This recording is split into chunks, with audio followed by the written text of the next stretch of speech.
This is Matthew Robert Payne, and this is prophetic protocol in the church, and this is called prophecy edifies the church.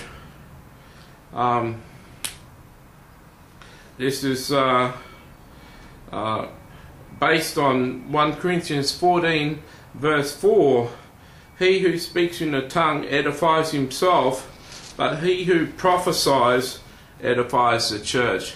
Edifies is another word for build up and encourage, and building on what he said in number 3, he's repeating that prophecy edifies the church. He's underlining in Jewish custom, when you repeat something, it makes clearer importance.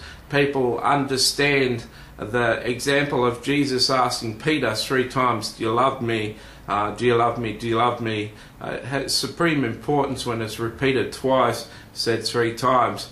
Paul has just repeated himself, saying prophecy is for edification. That's just like the bold letters and underline.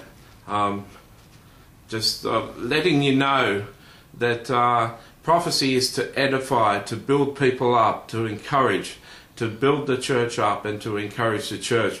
It's not a prophet's job to be publicly getting up in the church and rebuking a church.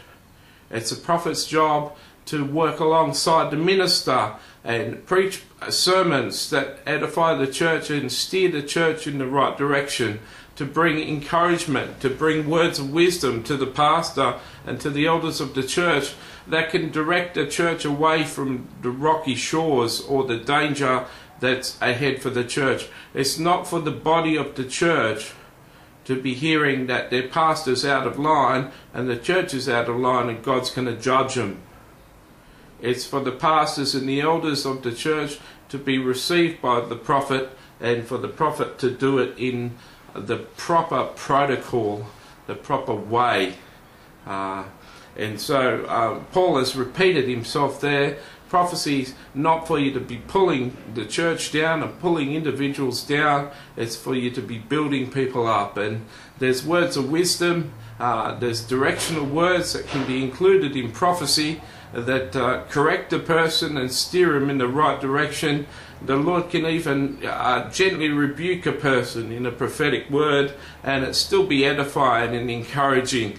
And so Paul wants you to know, he repeats himself in verse 3 and 4 and says that you need to edify the church and edify people when you move in the gift of prophecy. And I've repeated myself a few times to underline it in bold letter, the fact that prophecy is to build people up.